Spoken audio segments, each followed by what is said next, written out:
예, 강의 시작하겠습니다. 직무유기죄부터 해서 이제 공무원 직무에 관한 죄, 그 다음에 이제 공무 방해에 관한 죄 이렇게 이제 진행을 할 텐데 이제 거의 끝 부분이에요. 근데 쉬운 부분들이 좀 있는데 쉬운 부분은 좀 빨리 진행을 할 거고요. 그 다음에 어려운 부분들은 좀 천천히 진행을 하겠습니다. 직무유기죄는 뭐 아까도 했었던 것과 같이 이제 간단하게 여러분들이 보실 수 있습니다. 그렇게 어려운 범죄는 아니죠. 그래서 범죄의 종류 좀 체크해 두시면 훨씬 더 여러분들이 쉽게 알 수 있을 거라고 생각을 합니다. 그죠? 8번? 그렇죠. 9번, 8번부터 나볼까요? 8번부터? 예. 8번부터 보겠습니다. 다음 설명 중 가장 틀린 것은 직무유기죄입니다. 그렇죠. 구체적 직무 의무가 부여됐어야 돼요. 그렇죠. 구체적 직무 의무를 부여했는데 일부러 버린다는 의식이 있어야 된다고 그랬어요. 그렇죠. 구체적 직무 의무가 부여됐어야 되고, 그렇죠. 고의가 있어야 된다는 거예요. 그렇죠. 그래서 맞는 겁니다. 그렇죠. 그 다음에 2번. 그렇죠. 직무유기죄는 직무를 수행하는 직무 의무에 대해서 위반을 전제로 하고 있으며 자기 의무를 수행하지 않으면 곧바로 성립한 즉시범이라고 그랬어요. 계속범이라고 그랬어요. 계속범이라고 몇 번 말씀드렸습니다. 그래서 이게 의외로 정말 제일 많이 나옵니다. 범죄의 종류, 직무유기죄, 구체적 위헌범이고요. 그렇죠. 그 다음에 계속범이고요. 진정지범범이고요. 그렇죠. 그 다음에 3번. 경찰서 방범과장이, 그죠? 단속을 해야 되는데, 오락기 편조기판으로 압수했어요. 근데 이 증거를 어떻게 해버린 거예요? 돌려줘 버린 겁니다. 그죠? 직무를 유기하고 증거를 인멸했지만, 뭘로만 평가받는다? 그죠? 증거 인멸죄로만 보고, 직무유기죄는 따로 보지 않는다는 거예요. 자기하고 부자기가 싸우면 누가 이긴다? 자기가 이긴다고 말씀을 드렸습니다. 4번. 하나 부자기범 직무유기와 자기범의 허위 공문서 작성죄가 겹치면 뭘로 본다? 허위 공문서 작성죄라면 보는 게 원칙이에요. 하지만, 검사가 직무유기죄로 공소제기했다면 불고분리 원칙에 따라서 뭘로 할 수 있다는 거예요? 직무유기죄로 심리할 수 있다는 겁니다. 그렇죠? 직무유기죄로 공소제기할 수 있다. 맞죠? 그렇죠? 그 다음에 직무유기 교사죄는 공무원이 여러 명이면 여러 개의 범죄가 성립할 수밖에 없겠네요. 그렇죠? 그래서 공무원별로 한 개의 죄가 성립한다. 이렇게 볼 수밖에 없겠습니다. 그렇죠? 그 다음 9번 직무유기죄가 성립하지 않는 것은 그렇죠? 뭐 한번 보면 되겠네요. 그죠? 예, 1번. 행정처분에 의해서 사용이 정지된 거를, 그죠? 번호판을 증여포했죠. 그죠? 그래서 이것도 확인하지 않고 했으니까 직무유기가 될 수 있다는 거예요. 그죠? 예. 그 다음에 2번과 4번을 비교하는 문제인데, 그죠? 2번과 4번. 여러분, 학군단 당직 사관이 거기 대위 하나 있죠. 그죠? 이 친구가, 직무, 학생들을 훈육 감독해야 됨에도 불구하고 학부생들을, 그죠? 그렇지 않았습니다. 그죠? 그럼 뭐가 되겠어요? 그리고 퇴근했으니까, 아무것도 안 하고 퇴근했으니까 직무유기가 되겠죠. 그죠? 하지만 일직사관이 순찰을 하다가 그죠? 예, 좀 잠들었어요. 이거는 일부러 그런 거야, 실수로 그런 거야, 실수로 그런 거죠. 그죠? 이 정도 가지고는 직무유기죄로 볼 수 없다는 겁니다. 그죠? 그래서 간단한 문제였고 그렇게 어렵지 않았습니다. 그죠? 뒤로 갑시다. 이제 피의사실 공표죄부터 보겠습니다. 피의사실 공표죄부터는 조금씩 어렵습니다. 그죠? 그래서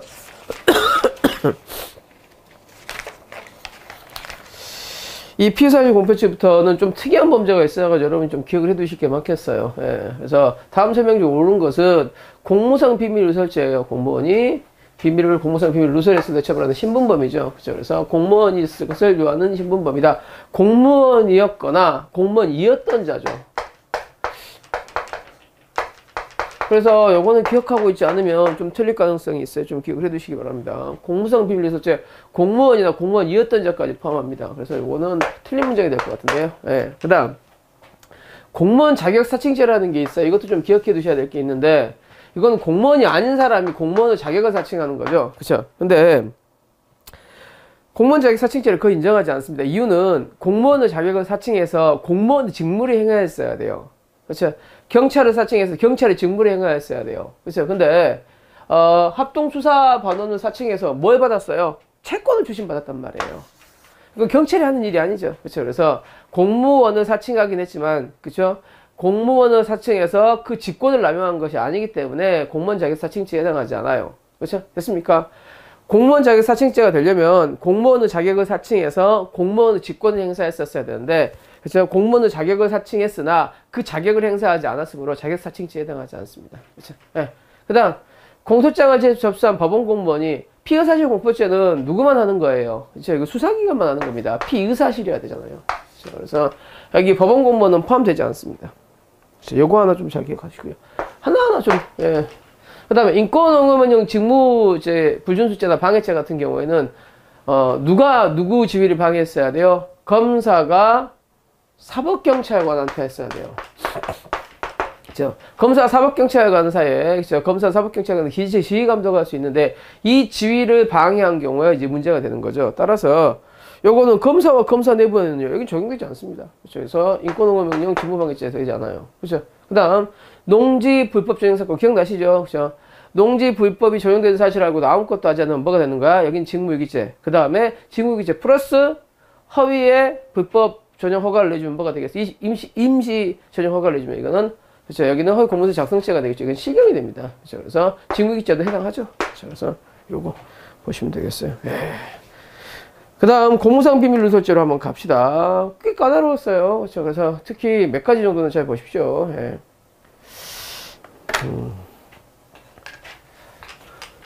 이게 죄들이 굉장히 많은데 안 나왔던 거에서 다시 나올 가능성 우리 시험은 거의 없어 보입니다. 그래서 나왔던 것들 중에서 특이한 점에 키포인트만 기억하고 계셔도 문제를 푸는 데는 크게 어렵진 않을 것 같아요. 기억번, 그죠? 법원 공무원 사건이 법원 공무원이 누구한테 변호사 사무장한테 체포영장 발부 명단을 넘겨줬던 경우에요. 법원 사무장이 교사했다 할지라도 공무상 비밀 누설죄를 뭘로 본 거예요? 필공으로 봤습니다. 필공으로 봤기 때문에 공범에 관한 규정이 적용된다 안 된다? 공범에 관한 규정이 적용되지 않는다. 이렇게 되겠죠. 그렇죠. 그래서 공무상 비밀누설 교사죄가 된다 안 된다? 안 된다. 이렇게 볼 수 있겠습니다. 그렇죠. 그래서 답은 틀렸어요. 옳은 거를 보려고 그랬네요. 그 다음에 그렇죠. 나번 요거 그 유명한 그 뭐 이제 주점 사건이죠.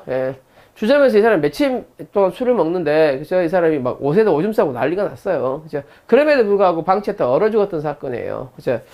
계약상의 의무에는 계약 자체의 주된 것보 의무도 있지만, 그죠? 생명신체 위험이 발생했을 때 생명신체 위험으로부터 보호할 보호 의무도 있다는 거예요. 그죠? 그래서 요거 계약상의 부조 의무인 보호 의무가 있으므로 유기치사죄가 성립을 인정했던 겁니다. 그죠? 네가 술을 팔았으면 그래, 술을 파는 거 네 업무고 술을 파는 거 아닌 거 네 업무가 아니라고 쳐. 하지만 이 사람이 술이 취해서 이 정도까지 네가 한 3, 4일 술을 팔았잖아요. 그쵸? 이 사람한테. 그쵸? 그래서 며칠 동안 팔았거든요. 그쵸? 그러면 이 사람 위험이 발생했으면 구할 의무가 더 생긴 거야, 임마. 그쵸? 그래서 이거는 법률상 계약상 의무를 인정했던 사건입니다. 그쵸? 그래서 유기치사죄 성립한다예요. 그 다음에 디귿번, 답은 기억나시죠? 학생들 학교를 가고 싶어 합니까? 가고 싶어 하지 않습니까? 가고 싶어 하지 않죠? 업무가 되기 위해서는 자율성이 있어야 돼요. 그렇죠? 근데 교실에서 수업을 듣는 거는 자율적인 업무가 아니죠. 업무에 해당하지 않아요. 그렇죠? 그 다음 랍은 법률상 정당한 경계를 침범하는 행위가 있었다 할지라도 경계침범죄입니다. 그렇죠? 사실상의 경계가 있고 인식불능 결과가 발생해야 경계침범죄가 되죠. 결과 발생하지 않았어요. 그래서 경계침범죄가 성립하지 않죠. 그렇죠? 맞는 문장이 되겠습니다. 그렇죠? 그 다음에 위조된 화폐, 유가증권, 외근행권이 강제 통용력이 없어요. 그럼 통화가 아니지. 그치? 그래서 요거는 통화행사죄에 해당한다, 해당하지 않는다, 해당하지 않는다. 통화가 되려면 뭐가 있어야지? 그치? 강제 통용력이 있거나 강제 통용력이 없다 할지라도 예외적으로 우리나라에서 통용되고 있어야 된단 말이에요. 그쵸? 근데 강제 통용력도 없고 우리나라에서 통용되지도 않아요. 그쵸? 그러면 통화라고 볼 수 있다, 없다? 우리법의 통화죄에서 통화라고 볼 수 없다라고 말씀드리겠습니다. 2번 보겠습니다. 공무상 비밀누설죄에 관한 거. 공무상 비밀누설죄는 기밀 그 자체를 보호하는 건 아니에요. 비밀에 의해서 그렇죠? 국가 이익이 침해될 수 있으니까 그렇죠? 국가 기능을 보호하기 위한 거죠. 그 다음에 2번 아까 기억나시는 그거예요. 보도지침. 그렇죠? 우리나라가 옛날에는 언론을 통제하는 경우가 있었죠. 그래서 외국 언론에 이미 보도했는데 우리나라는 보도지침이 있어요. 그렇죠? 그래서 이렇게 보도하고 있습니다라고 알리는 거는 외교상 기밀을 누설한 것이라고 보지 않아요. 그렇죠? 그래서 맞고요. 그 다음 공무상 비밀누설죄 직무상 비밀이란 실질적으로 그것을 비밀로서 보호할 가치가 있다고 인정되는 것이어야 된다. 그렇겠죠. 그렇죠. 그래서 앞으로 비밀들은 이제 비밀로서 가치가 있어야 된다는 거예요. 그렇죠. 그 다음 검찰이 수사기관 특정 사건에 대해 수사를 진행하고 있는 상태. 그렇죠. 여러분 형사소송에 있어 수사라는 것은 비밀이 가장 중요하죠. 그렇죠. 그래서 이 비밀 수사기관이 현재 이 수사의 자료를 외부로 돌리는 것은 비밀로 분류되어 있지 않더라도 공무상 비밀을 누설한 거예요. 그렇죠? 비밀에 해당한다죠. 그럼 답은 4번이 되겠습니다. 이제 직권남용죄로 좀 가보겠습니다. 직권남용죄. 직권남용죄는 꽤 중요해요. 직권남용죄는 꽤 중요하고 시험에 나올 가능성이 꽤 있습니다. 이 공무상 범죄 중에서 좀 특이한 범죄니까. 그렇죠? 공무원 자기사칭죄하고 전혀 다르죠. 공무원 자격 사칭죄는 이쪽의 범죄가 아니라 저기 사회적 범죄예요. 이제 공무원이 아닌 사람이 공무원 자격을 사칭하는 거고, 이거는 공무원이 자기의 일반적 직무 권한을 남용하는 거예요. 그러니까 실제로 공무원이 자기 직무 범위 내에서 있는 권한을 남용해가지고 뭐가 있어야 돼요? 권리 행사의 방해의 결과가 발생해야 됩니다. 판례는 이렇게 보고 있습니다. 그죠? 특히 이 부분이요.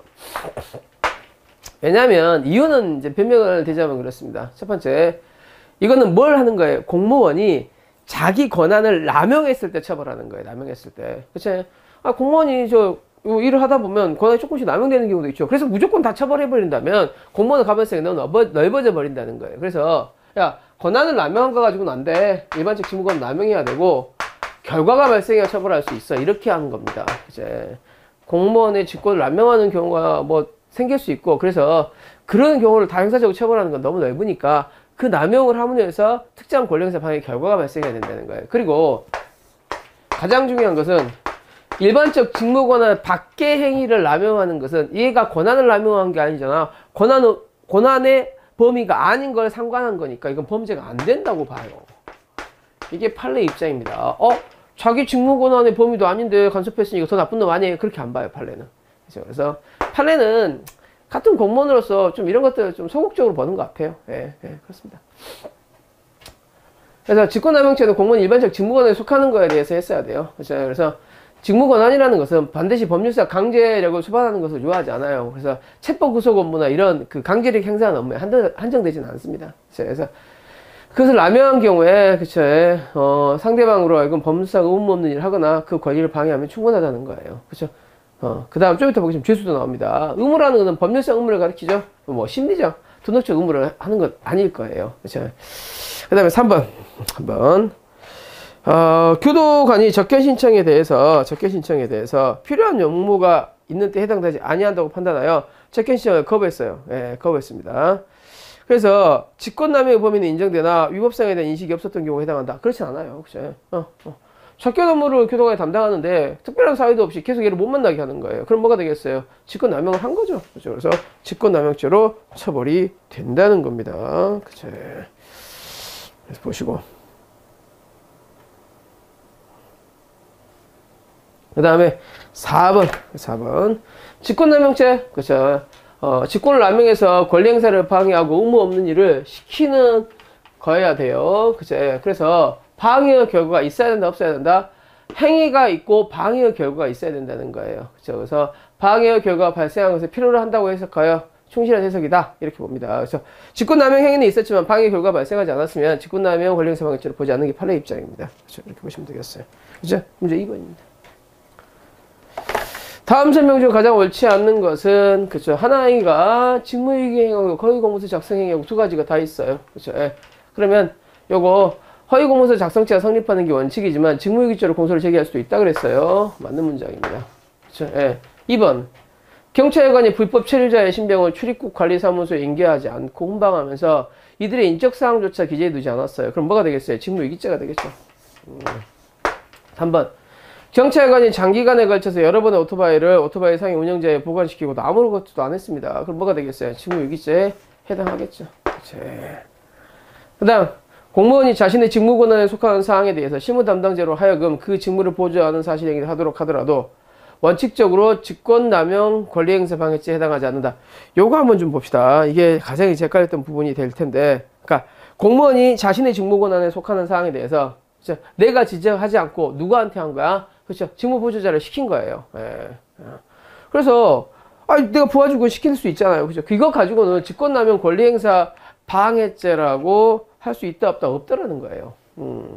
하지만 이 직무집행의 절차 기준이 구체적으로 명시되어 있어요. 예. 그래서 이러한 절차에 의해서만 이 사람을 시킬 수 있게 되어 있는데 그 절차에 관여할 고유할 역할이 부여되어 있다면 실무상 담당자로 알고 그렇죠?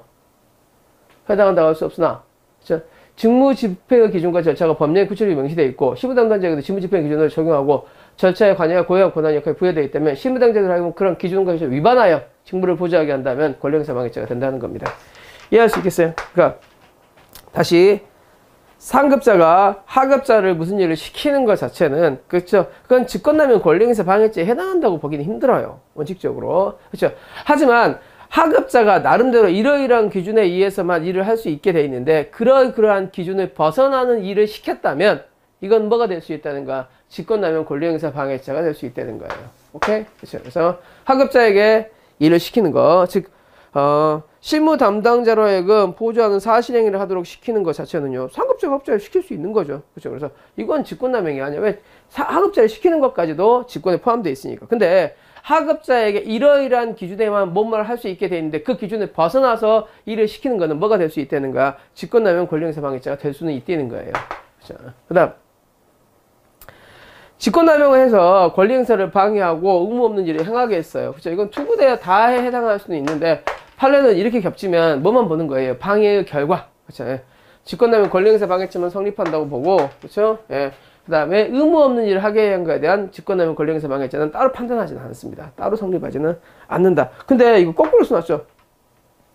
의무 없는 일을 하게 하는 직권남용 권리행사 방해죄만 성립하는 게 아니라, 그렇죠. 권리행사를 방해하는 직권남용 권리행사 방해죄만 성립하는 걸로 봤어요. 그렇죠. 예. 그래서 이 사람이 무엇을 하고 있는데 그 방해해서 엉뚱한 일을 시키면 방해한 게 먼저죠. 그래서 방해한 일로만 처벌하지, 그렇죠. 의무 없는 일을 시키게 하는 걸로는 처벌하지 않는다. 이렇게 판례가 보고 있습니다. 그렇죠. 그 다음에 다음 중 직권남용 권리행사 방해죄에 대한 학생들의 토론을 바르게 설명한 것을 한번 살펴봅시다. 직권남용 권리행사 방해죄예요. 그렇죠. 그래서 판례는 아까 본 바와 같이 공무원의 일반적 직무권한에 속하는 사항에 대해서만 직권남용 권리행사 방해죄가 성립해요. 속하지 않는 사항에 대해서는 직권남용 권리행사 방해죄가 성립하진 않아요. 그렇죠. 그래서 요거, 예. 박종철 고문수사 사건도 마찬가지죠. 그렇죠. 그래서 메모를 바꾸게 한 사람들, 그렇죠. 이런 것들은 일반적 직무권한의 범위에 포함되지 않으니까 그거는 직권남용 권리행사 방해죄가 안 돼라고 보는 게 판례 입장이에요. 그렇죠. 예. 여기서 말하는 권리는, 그렇죠. 예. 공법상 사법상 권리인지는 묻진 않아요. 그렇죠. 예. 의무 없는 일을 행하게 한다는 것은 사람으로 하여금 법령상 의무 없는 일을 행하게 하는 걸 의미한다. 뭐 이 정도는 맞는 의미가 되겠죠. 그렇죠? 법령상. 그래서 뭐 관습상이라든지 뭐 사실상 이런 건 아니라는 거예요. 그다음 상급경찰관은 직권남용에 부하경찰관으로 하여금 수사를 중단시키거나, 그렇죠? 다른 경찰서 이성하게 했어요. 그럼 뭘 먼저 했어요? 수사를 중단한 걸 먼저죠. 그래서 부하경찰관의 수사를 방해한 것과 더불어 의무 없는 일을 시키게 했는데 뭘로만 판단한다는가? 권리행사를 방해한 것만 판단하겠다는 거예요. 그래서 양재의 상상적 경험으로 오는 거예요. 직권남용 그러니까 권리를 방해한 직권남용 권리행사 방해죄가 되는 거예요. 권리를 방해한 직권남용 권리행사 방해죄가 된다는 겁니다. 그렇죠. 그래서 요건 틀린 문장이 되겠네요. 했던 것들이니까 어렵지 않았습니다. 그래요. 이제 4번으로 갑시다. 다음 중 옳지 않은 것은 공무원이 직무상 수행하는 공무를 방해하는 행위에 대해서는 업무방해죄로 우유할 수 없어요. 늘 봤던 부분이죠. 그렇죠. 공무부 집행방해죄는 업무방해죄의 특징이기 때문에, 그렇죠. 공무방해죄가 성립하지 않으면 업무방해죄도 성립하지 않는 겁니다. 그렇죠. 그래서 요거, 예. 과속카메라 이제 파워매직 쉐이퍼죠. 그렇죠. 그래서 파워매직 쉐이퍼라고 그래서 이거를 이제 번호판에 붙이면 어떻게 되는 거예요? 하얗게 보이는 겁니다. 그죠? 사람을 속이는 거예요? 기계를 속이는 거예요? 기계를 속이는 걸로 봐서 위에 대한 공무집행 방해죄를 구성하지 아니한다고 봤어요. 이 정도 가지고. 그렇죠? 예. 그다음 수협 지방공사 사장 사건 말고 수협 조합장 사건이 있을 거예요. 수협 조합장에 신규 직원을 채용하는데 얘가 이제 점수가 미달에 대해서 필기에서 떨어진 친구예요. 그렇죠? 필기에서 떨어진 친구를 점수를 조작해가지고 면접을 보게 한 겁니다. 그럼 누구를 속이고 있어요? 면접관들을 속이고 있죠. 그래서 면접관을 속이고 있으니까 면접관에 대한 위기에 대한 업무방해죄 성립을 인정했던 사안입니다. 그래서 수협조합장 사건 꼭 기억하시고요. 범죄 수사권도 직권남용에 말하는 권리에 해당한다고 할 수 있죠. 그렇죠. 그래서 옳지 않은 걸 고르려고 했으니까 답은 4번이 되겠네요. 그렇죠. 수사권도 마찬가지 된다고 그랬어요. 이제 뇌물죄로 가겠습니다. 뇌물죄. 네, 뇌물죄. 뇌물죄는 여러분 뭐 그다지 어렵지 않아요. 뇌물죄는 어렵지 않은데 뇌물죄에서 가장 어려운 부분들은 이제 뭐 이제 몇 개 죄명과 관련된 부분들이 좀 나올 거고, 굉장히 넓게 인정합니다. 뇌물죄. 공무원은 국가와 노고를 받는 사람은, 그쵸. 직무대가를 다른 돈 받으면 됩니까? 안 됩니까? 안 되죠. 그래서 직무대가성을 굉장히 넓게 인정합니다. 그쵸. 직무관련성, 대가성을 다 넓게 인정하니까, 직무관련성과 대가성을 부정하는 판례 정도 보시고, 그쵸. 그 다음에 뇌물죄 죄가 좀 특이한 게 있기 때문에 여기 죄명을 쭉 적어놨었는데, 직접 받으면 직접수뢰죄, 그죠. 제3자를 통해서 말씀, 제3자 뇌물공여죄인데, 제3자 뇌물공여죄에 대해서 이제 부정한 청탁과 관련해서 이제 문제가 좀 나옵니다. 그 부분들, 그 다음에 몰수 추징에 관한 부분들, 좀 특이한 부분들 위주로 살펴보도록 하겠습니다. 그러면 하나 봅시다. 이제 뇌물죄에 대해서 문제 1번부터 보겠습니다.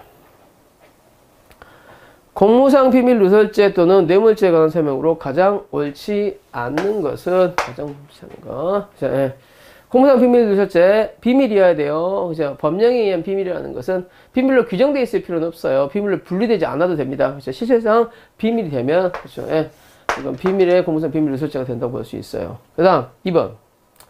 이 공무상 비밀 누설죄를 판례는 뭘로 봅니까? 필요적 공법으로 보죠. 그렇죠. 그래서 법원 사무관이 이런 비밀을 누설해달라 라고 얘기했다 할지라도 형법 총칙사의 공무규정이 적용된다, 적용되지 않는다, 적용되지 않는다라고 말씀드렸어요. 그렇죠. 체포 영장 발부자 명단 사건이죠.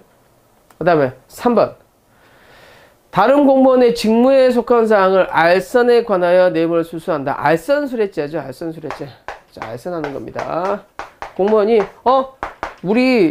내가 아는 내 친구가 이거 담당하고 있는데 내가 소개시켜줄까? 이거 알선수뢰죄입니다. 알선해주고 돈을 받는 거예요. 그렇죠. 그래서 반드시 알선 상대방의 그 직무 내용을 구체적으로 알 필요는 없다는 거예요. 그렇죠. 그래서 여기에 대해서 알선해주는 게 중점 있는 거지, 알선해서 무엇을 얘가 해주는지에 대해서는 알 필요는 없다는 겁니다. 그렇죠. 네. 그 다음에 가장 유명한 4번 판례죠. 이거 법령에 의한 임명권자에서 임명되어 있는 공무원이 공무에 종사해 왔어요. 근데 나중에 임명 결격자 이미 밝혀진 거예요.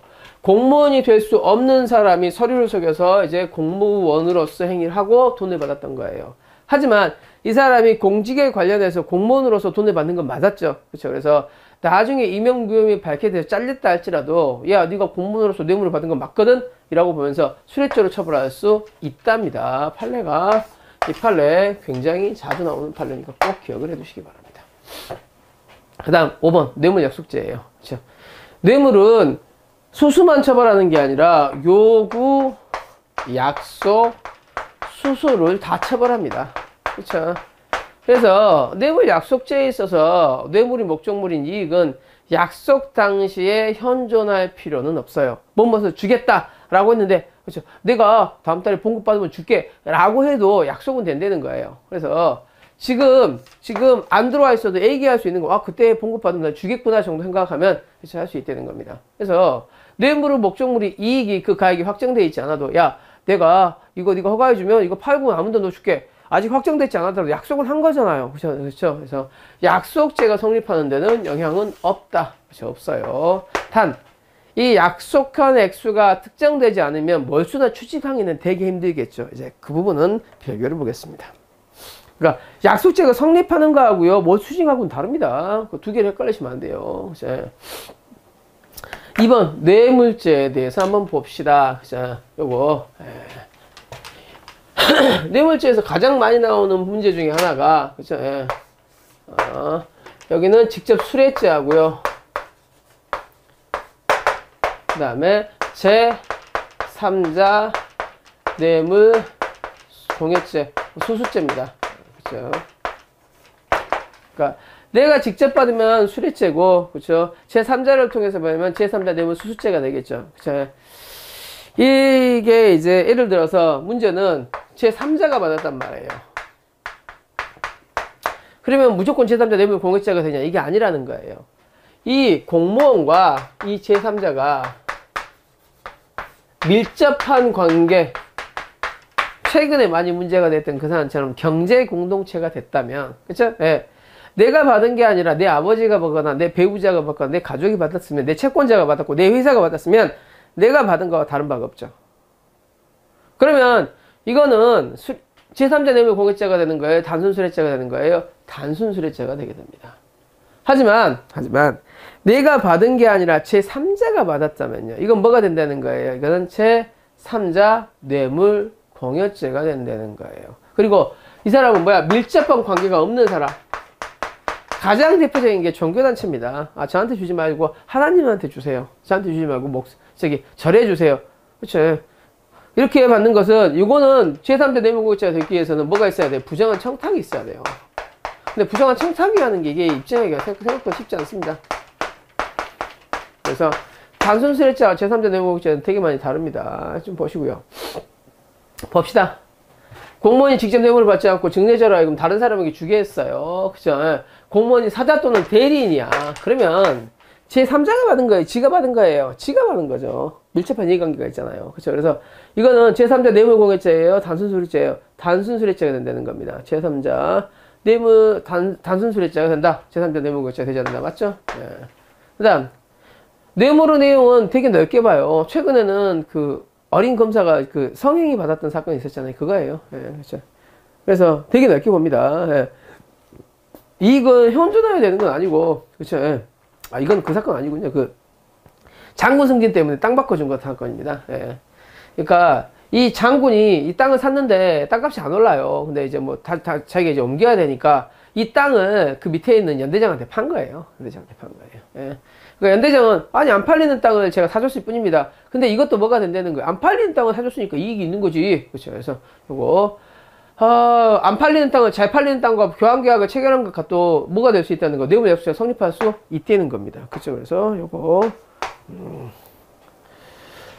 이해됐어요? 예, 그렇죠. 그래서 안 팔리는 땅을 잘 팔리는 땅으로 바꿔줬으니까 이것도 뭐야? 이제 뇌물이 될 수 있다는 거예요. 그죠? 그다음 3번 타인의 기망에 그로부터 뇌물을 수수한 경우라고 뇌물수수, 뇌물공여죄가 성립할 수 있고 이 경우 뇌물을 수수한 공무원에 대해서는 뇌물죄, 사기죄가 상상적 경합이 된다. 변기관 사건이죠. 변기관 사건. 그죠?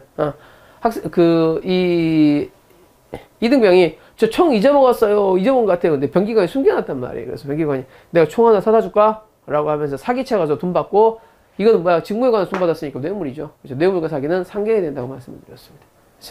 그 다음 뇌물은 필요적 공범은 맞아요. 그렇죠? 하지만 총칙사의 공범은 성립한다, 성립하지 않는다, 성립하지 않는다. 필요적 공범이니까 총칙사의 공범이 성립하지는 않죠.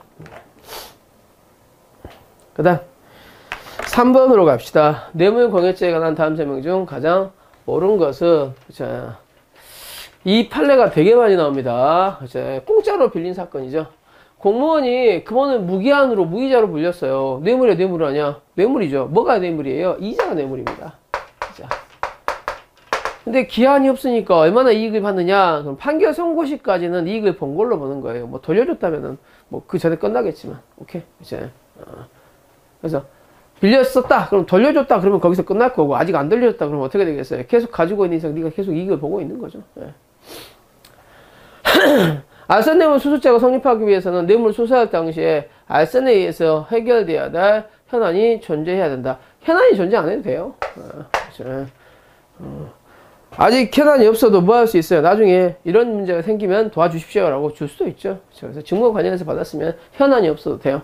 뭐 관할 경찰서, 경찰관들이라든지 뭐 검사들한테 떡값을 주는 것도 뭐가 될 수 있겠어? 뇌물이 될 수 있겠죠.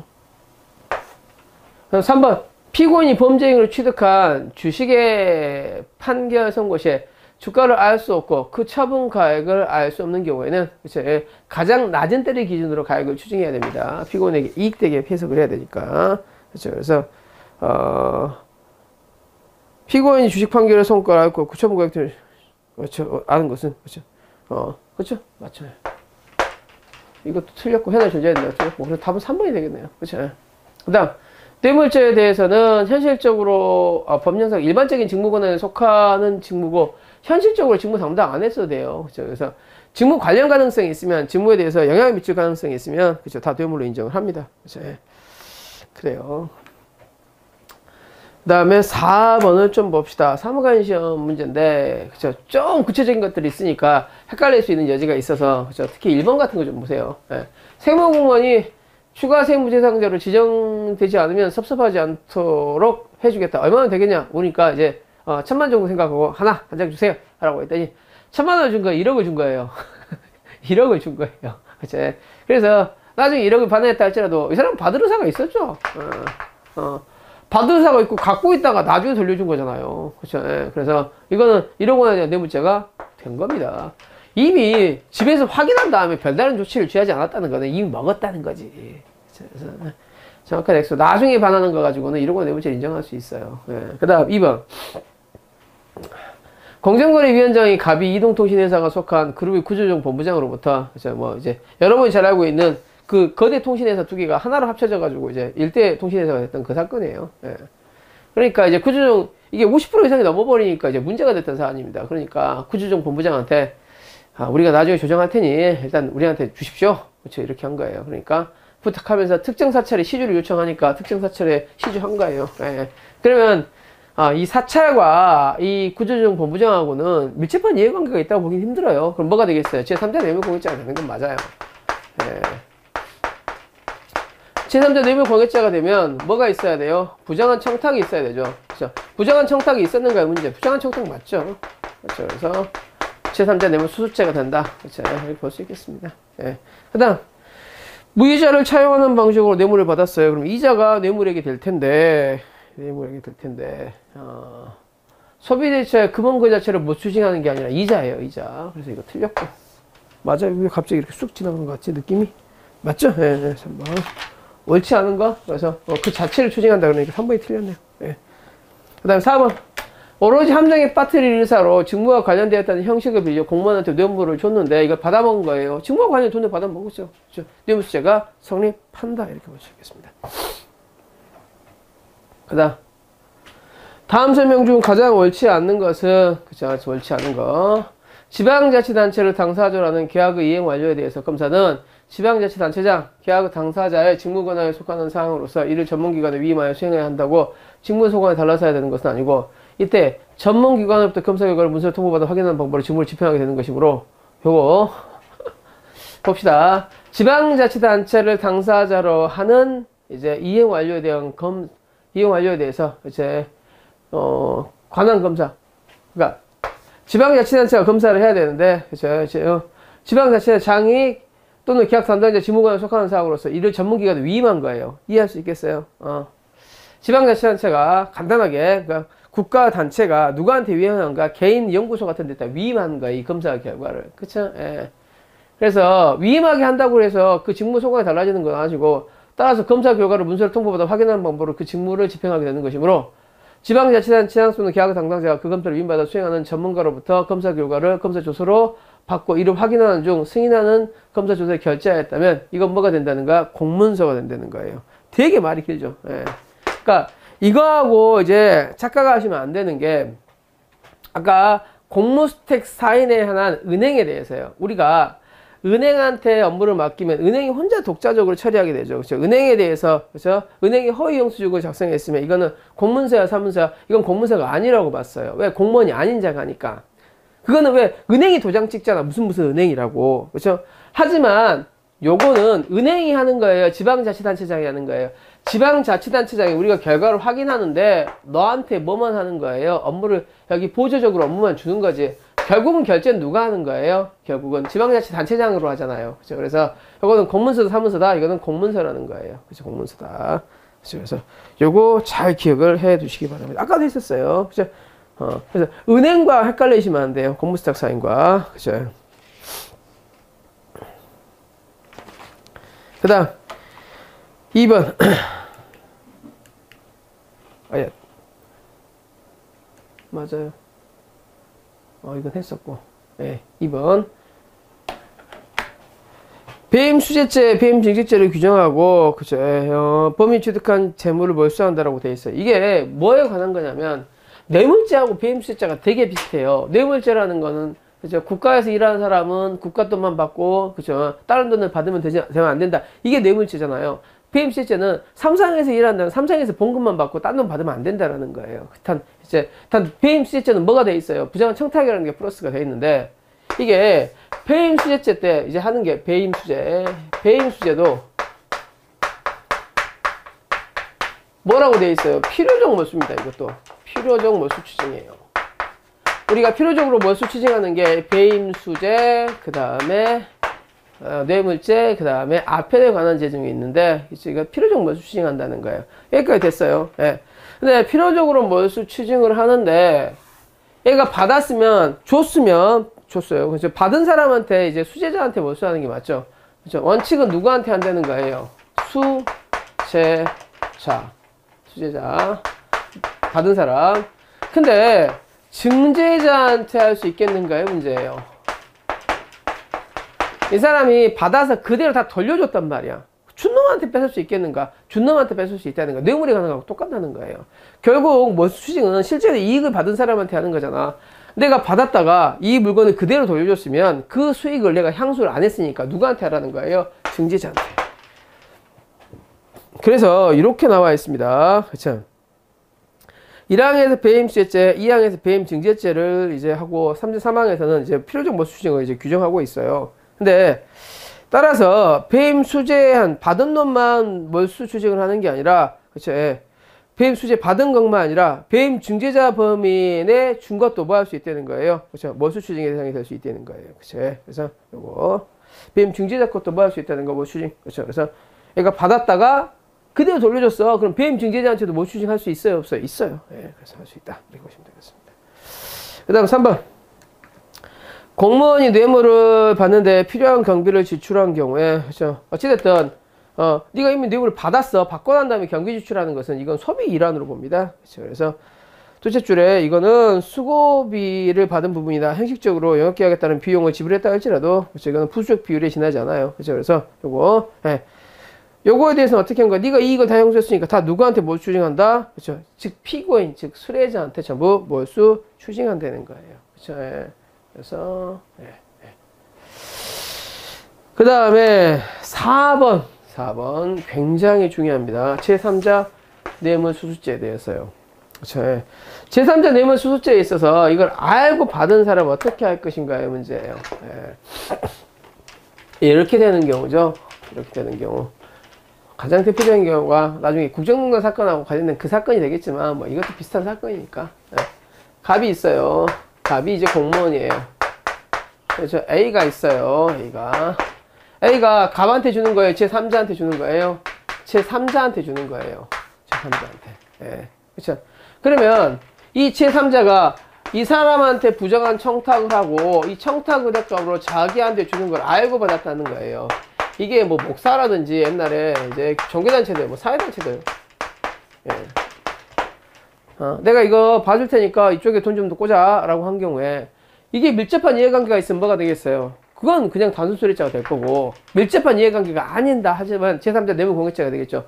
근데 이런 사항을 알고도 받았다면 이건 뭐가 된다는 거예요? 제3자 뇌물수수방조죄 처벌할 수 있다로 바뀌었어요. 뭐 그전에 확실한 판례가 없었지만 그 전에는 애매했었어요. 근데 학설대립이 있었지만 이거에 대해서 제3자 뇌물공여죄의 방조문을 인정한 사례가 있었습니다. 그래서 예를 들어서 최근에 국정농단 사건에서 그죠? 뭐 제3자 뇌물공여죄가 되겠죠. 박근혜하고 이제 뭐 최순실이하고 직접적인 이해관계를 입증하지 못하면 그죠? 그랬다 할지라도 최순실이가 알고 받았으면 뭐가 된다는 거예요? 제3자 뇌물공여죄에 이제 그게 방조범이 될 수 있다. 뭐 이렇게 되겠죠. 뭐 말도 마찬가지고요. 그렇죠? 그래서 되게 여러 가지 복잡한 문제들이 있는데 이제 판례가 곧 나오면 그 판례에서 정리가 될 겁니다. 아무튼 그 전에 판례가 이 입장을 미리 밝혀두고 왔어요. 제3자 뇌물공여죄가 성립해? 그러면 그 알고 받은 사람도 뭐가 된다는 거예요? 방조범이 된다. 이렇게 얘기한 거예요. 그렇죠? 여기까지 봤습니다. 이건 굉장히 중요한 사건이고, 그렇죠? 그다음 따라서 제3자 뇌물 수술하고 직권남용 권리행사 방해를 하면 주제가 또 다 성립하는 걸 봤어요. 그쵸? 다 지금 연결되어 있는 부분들이죠. 그쵸? 그래서 최근에 있었던 국정농단 사건들과 그래서 제3자 뇌물 수수죄와 직권남용 권리행사 방해죄는 그쵸? 두 개가 한꺼번에 성립하고 이건 뭐가 된다는 거야? 상경이 된다는 거예요. 그쵸? 요까지 봤습니다. 그쵸? 그 다음에 640페이지 가겠습니다. 다음 중 옳지 않는 것은 이제 벤치검사 사건이죠. 자동차를 뇌물로 받았어요. 근데 뭐 자기 이름으로 뇌물로 검사가 못 받겠죠. 그렇죠. 그래서 누구 이름으로 해놓겠어요? 딴 사람 이름으로 해놨어도 사실상 이 사람이 타고 다니고 이 사람이 탔어. 그럼 뭐야? 그래서 뇌물을 취득했다고 볼 수 있겠어요. 그렇죠. 그렇죠. 그다음 알선뇌물 수수죄에 있어서 그 지위를 이용해야라고 함은 친구 친족관계 사적인 관계를 이용하는 경우에 이를 해당한다고 할 수 없으나 법률상 사실은 영향을 줄 수 있는 관계에 있는 공무원이 그 지위를 이용하는 경우에 해당하고, 그렇죠? 협동 감독권 아닌 특수한 관계가 있음을 요하지 않는다. 되게 넓게 본다는 거예요. 그렇죠? 알선한다. 공무원의 지위로서 알선한다라는 것은, 그렇죠? 내가 꼭 그 사람과 상급 관계에 있다, 뭐 이런 거 아니어도, 그렇죠? 뭐 예를 들어서 내가 수사과인인데 교통경찰한테 도움을 받는다. 이것도 뭐가 될 수 있다는 거. 이 정도도 알선이 될 수 있다는 거예요. 그렇죠? 그래서 이 정도 넓게 인정하고 있습니다. 네. 3번, 뭐 신교대에 있는 사람이 저기 병무청 군의관을 이제 알선해주는 경우도 마찬가지로 봤었어요. 그렇죠? 그래서 좀 넓게 봅니다. 직접적인 관리가 아니더라도 사실상으로 이제 영향을 미칠 수 있으면 알선 소리자가 된다는 거예요. 3번, 알선 뇌물 요구죄가 성립하기 위해서는 뇌물을 요구할 당시에 반드시 알선에 해결해야 돼. 현안이 존재할 필요는 없어요. 미리미리 딱딱하게 뿌려놓는 거죠. 그래도 알선 수리자가 될 수 있어요.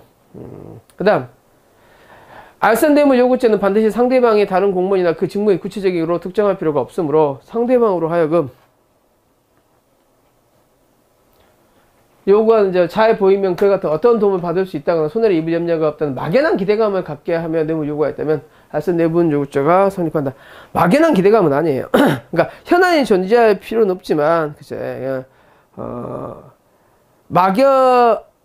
현안이 존재할 필요는 없지만, 저기 어느 정도는 뭐가 있어야겠죠. 특정할 필요는 없지만 어떤 도움을 받을 수 있다. 손해를 받을 염려가 없다. 막연한 기대감 정도의 이거는 아니라는 거예요. 그죠? 그죠? 알선한 사항이 어느 정도는 있어야 돼요. 알선한 사항이. 그죠? 근데 나중에 그러니까 예를 들어서 이런 거예요. 이제 공무원들이 공무원 만나게 하죠. 그죠?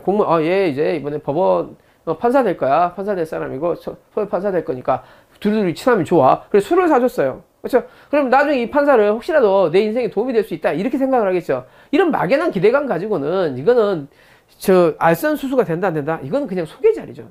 이해할 수 있겠어요? 그래서 막연한 기대감 가지고는 안 되고 어느 정도 나중에 무슨 일이 있겠다 정도가 관련성이 있으면 이건 뭐가 되겠어요? 이거는 그죠? 알선 뇌물 요구죄가 되겠죠. 그죠?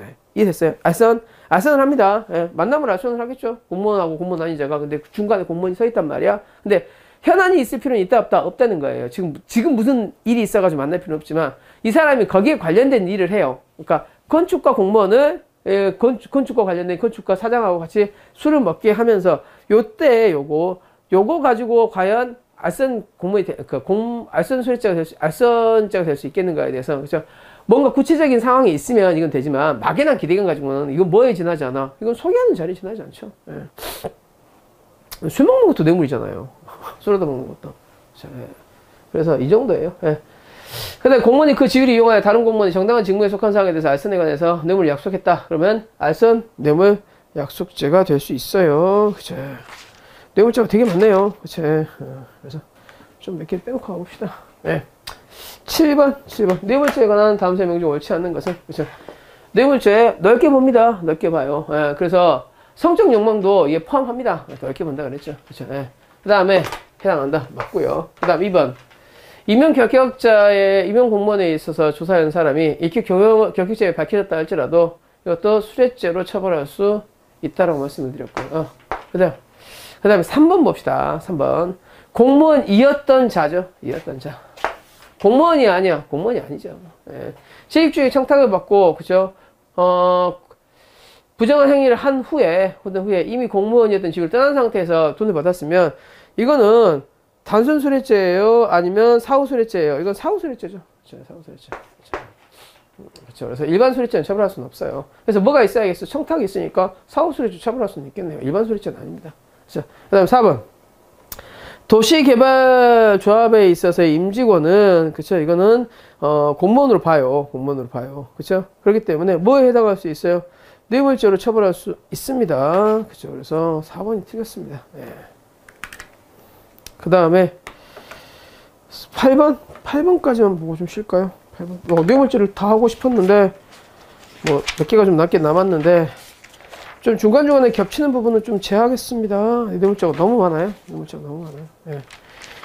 그래서 한 30-40페이지 되는데 그걸 다 하진 않을게요. 8번. 8번이 좀 특이하니까 8번의 1번 지문 좀 보겠습니다.